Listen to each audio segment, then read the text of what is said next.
बिहार में अब पुल नहीं गिरेंगे। जी हाँ, आप चौंक रहे हैं क्या? नमस्कार, दर्श न्यूज में आपका स्वागत है।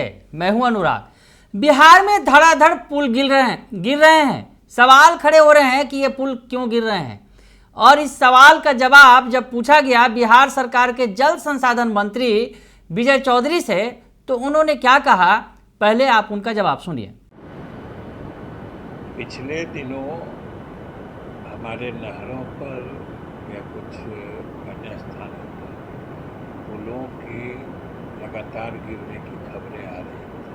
हम लोगों ने उसी सिलसिले में सबसे तो पहले वो पुल किनके द्वारा बनाए गए थे, किस विभाग के द्वारा, और उसमें जल संसाधन विभाग से कोई परामर्श दिया गया था, इसकी तहकीकात हम लोगों ने कराई है। और जो पुल गिरे थे उसमें तो मुख्यमंत्री जी के स्तर से भी निर्देश मिला था, तो हम लोगों ने जांच कराकर अपने अधिकारियों पर भी कार्रवाई की है, और जो एजेंसी यानी जो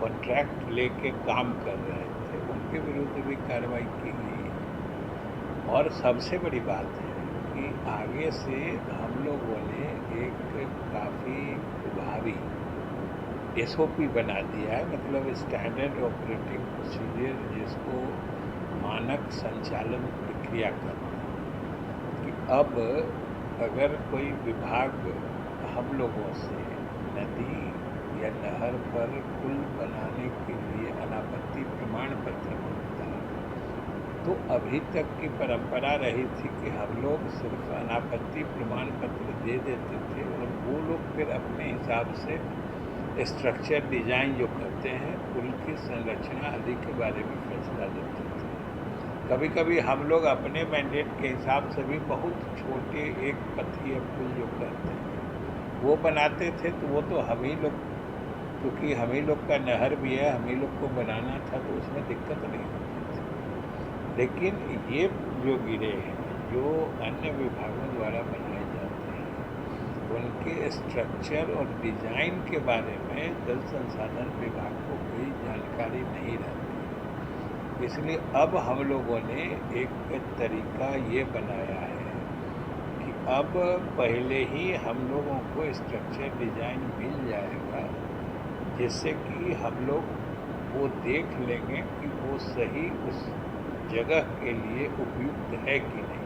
क्योंकि अभी जो कुछ पुल गिरे हैं उसमें एक बात जो सामने आई है कि जितनी गहराई में पिलर या पाया खड़ा कर, गहराई तो वो गए, लेकिन नहर या नदी में उसका जो मूल बेड लेवल होता है, जिसको एकदम अंदर का स्तर कहते हैं, भूमि का भू स्तर होता है, और नदी या नहर में धीरे धीरे पानी प्रवाह के साथ गाद जमा होती है, तो उसके ऊपर कई फीट तक गाद जमा हो जाती है। तो गाद वाला पोर्शन जो होता है वो कमज़ोर मिट्टी होता है, और ओरिजिनल जो NSL कहते हैं, नेचुरल सॉइल लेवल कहते हैं, जो मैंने मौलिक भू स्तर है, तो वो मजबूत स्तर होता है।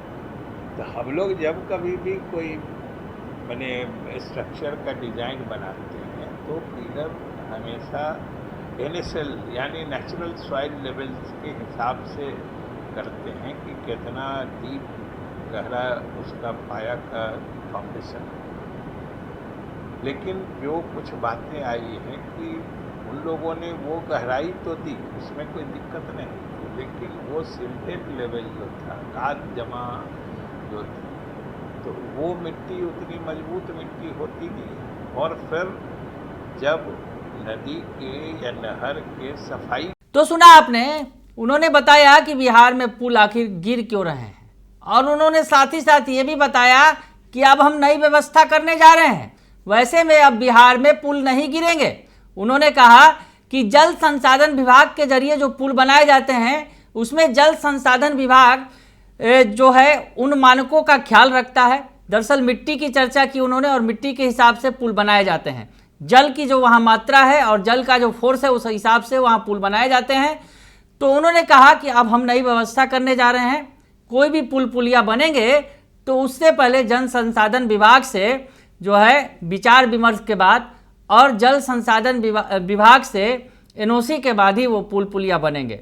यानी अब बिहार में पुल नहीं गिरेंगे, ऐसा बड़ा सवाल खड़ा हो रहा है। हालांकि पुल तो धड़ाधड़ गिर ही रहे हैं, बरसात के मौसम में काफ़ी सारे जो है ऐसे नज़ारे देखने को मिले जहां पुल धड़धड़ा के गिर गए। दरअसल पुलिया जो पुरानी पुलिया थी जो वो काफ़ी गिरी संख्या में, एक दिन में 4-4, 5-5 पुलिया गिर गए। तो ऐसी स्थिति में सवाल सरकार पर खड़े हो रहे थे और सरकार इस सवाल पर लगातार घिर रही है। वैसे इस सवाल के जवाब पर अब बिहार सरकार के मंत्री विजय चौधरी ने कह दिया है कि सरकार अब नए तरीके से पुल पुलिया का निर्माण करेगी, यानी अब व्यवस्था में बदलाव करेगी जिससे भविष्य में ये पुल पुलिया न गिरे। अब देखना दिलचस्प होगा कि भविष्य में क्या होता है, लेकिन फिलहाल तो बरसात का मौसम भी जारी है और पुल पुलिया का गिरना भी जारी है बिहार के अंदर। बने रहिए दर्श न्यूज के साथ, तमाम खबरों से आपको अपडेट रखेंगे। फिलहाल के लिए इतना ही, धन्यवाद।